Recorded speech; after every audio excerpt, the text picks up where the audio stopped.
Hi! Welcome to Roshree cooking vlogs. ఈరోజు chicken curry ఎలా చేద్దామో చూద్దామండి.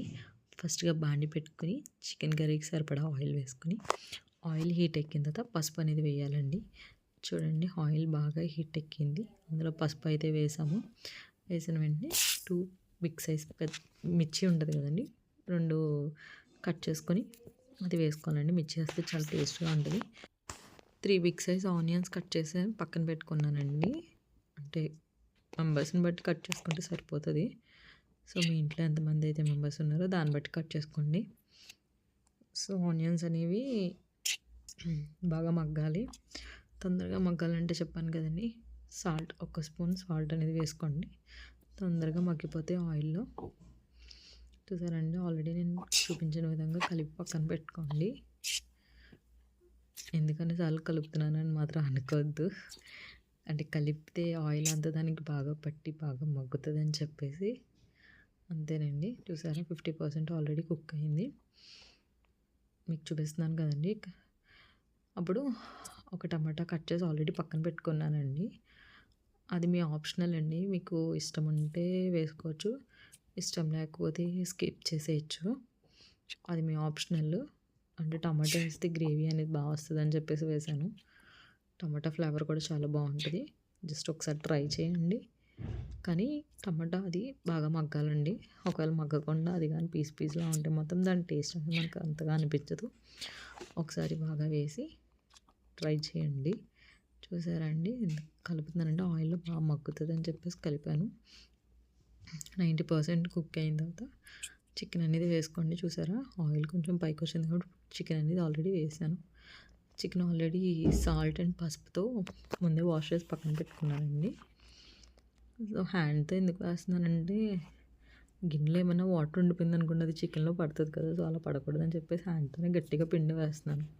అయినా కూడా చికెన్‌లో వాటర్ ఉంటదండి. సో, చూసారండి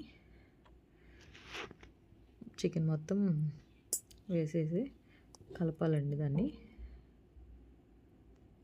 ఒకటి వేస్తున్నానంటే అది వాటర్ ఉంటదని చెప్పేసి భయంతో వేస్తున్నాను. అందులో ఒక ఎగ్ కనిపించింది కదండీ! అదైతే నేను తీసేసాను. ఎందుకంటే జస్ట్ అది కలిపినప్పుడు గానీ చిదిగిందనుకోండి కర్రీ అంతా స్మెల్ వచ్చేస్తది. సో, అది మా ఇంట్లో వాళ్ళు ఇష్టంగా కొంతమంది తింటారు కాబట్టి వేసుకుంటారు. సో, నేనైతే అది తీసేసానండి. అది సెపరేట్‌గా ఉడకబెట్టాను. అది కనిపించట్లేదు కదా! చూసారు కదా! తీసేసాను. ఎందుకంటే అది కలిపినప్పుడు గానీ చిదిగిందనుకోండి మనకి చాలా స్మెల్ వచ్చేస్తది. చూసారండి నేను ఎటువంటి వాటర్ వేయలేదు. ఆనియన్స్ అండ్ చికెన్‌లో ఉన్న వాటర్ అంతా బయటకు వచ్చేసింది. ఇంకా మూత పెట్టుకొని ఒక 5 మినిట్స్ పక్కన పెట్టుకుంటే ఇలాగే వచ్చేస్తదండి. అదైతే దగ్గరికి అవ్వాలండి. అప్పుడే దాని టేస్ట్ ఉంటది. మీకు కనిపిస్తుంది కదండీ వీడియోలో ఆ విధంగా. అంటే స్మోక్ వస్తుంది కదా! సో, దానివల్ల కెమెరా కొంచెం ఇప్పుడు నేను ఆల్రెడీ ఆడిపెట్టుకున్న మసాలా వేసుకున్నానండి. అదేంటంటే అల్లం, వెల్లుల్లి, జీలకర్ర, లవంగాలు, చెక్క ఇవన్నీ కలిపి ఆల్రెడీ ఆడి పెట్టుకున్నానండి. అంటే ప్యాకెట్‌లో మసాలా కన్నా మనం ఆడి పెట్టుకున్న మసాలా చాలా టేస్ట్ ఉంటది కదా! సో, అప్పటికప్పుడు గ్రైండ్ చేసింది కాబట్టి అది చాలా టేస్ట్ ఉంటది. సో, 2 స్పూన్స్ ఎనఫ్ అండి సరిపోతది. చికెన్ తక్కువే ఉంది కాబట్టి. చికెన్ ఎక్కువ ఉంటే మీరు క్వాంటిటీ అనేది పెంచుకోవాలి. అదేసి అది పచ్చి వాసన పోయే వరకు మగ్గబెట్టాలండి. అది కలిపి బాగా మగ్గబెట్టుకోవాలి. చూసారు కదండీ వాటర్ అంతా ఎలా వచ్చేస్తుందో మళ్ళీ మూత పెట్టాను. ఇప్పుడు చూసారా వాటర్ ఫుల్‌గా వచ్చేసింది. మొత్తం టమాటా పీసెస్ వేసాను. మీకు ఎక్కడైనా కనిపిస్తున్నాయా? చూసారండి అవి బాగా మగ్గిపోతాయి ఆ వాటర్‌లో. అంటే వాటర్ వేసుకుంటే ఇంకా గ్రేవీ ఎక్కువ వచ్చేస్తదండి. మాకైతే గ్రేవీ సరిపోతది. సో, అందుకే దాంట్లో వాటర్‌తోనే మేము మగ్గబెట్టేస్తున్నాం. 2 స్పూన్స్ కారం వేసుకోండి ఇప్పుడు. మీరు ఏదైతే యూజ్ చేస్తారో అది బాగా కలపాలండి. అంటే వీడియో తీస్తూ కలపడం అవ్వట్లేదు. సో, అందుకే వీడియో ఆఫ్ చేసి కలిపేసి అప్పుడు చూపిస్తున్నాను.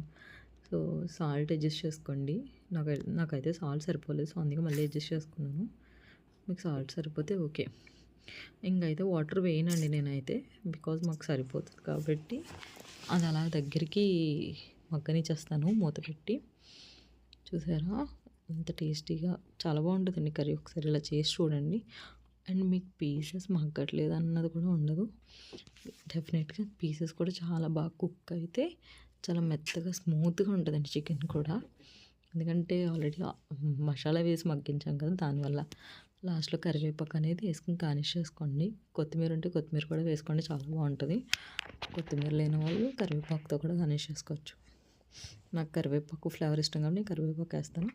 మీ దగ్గర ఉంటే మాత్రం డెఫినెట్‌గా కొత్తిమీరతో కూడా గార్నిష్ చేసుకోండి, చాలా బాగుంటది. ఒకసారి ఇలా టేస్ట్ చేసి ట్రై చేసి చూడండి. డెఫినెట్‌గా మీకు నచ్చుతది. చూసారా అండి కర్రీ ఎంత బాగా కుక్ అయిపోయిందో. సో, నేను కలపడం వల్ల మీకు కరివేపాకు కూడా మగ్గిపోయింది. చూసారా ఎంతో టేస్టీ అయిన చికెన్ కర్రీ. ఒకసారి డెఫినెట్‌గా ట్రై చేసి చూడండి. డెఫినెట్‌గా మీకు కూడా నచ్చుతది.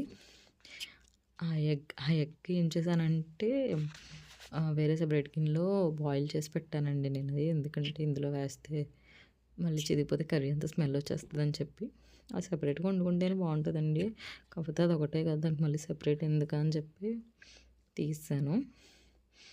చూసారా దగ్గరికి అయిపోయింది. అలా దగ్గరికి అయిపోవాలండి కర్రీ అనేది. ఎంతో టేస్టీ అయిన గుమగుమలాడే చికెన్ కర్రీ. నా వీడియో మీకు నచ్చితే లైక్ చేయండి, షేర్ చేయండి అండ్ సబ్స్క్రైబ్ చేయండి. Thank you friends. Please follow my videos. గంట సింబల్ నొక్కండి ఫ్రెండ్స్.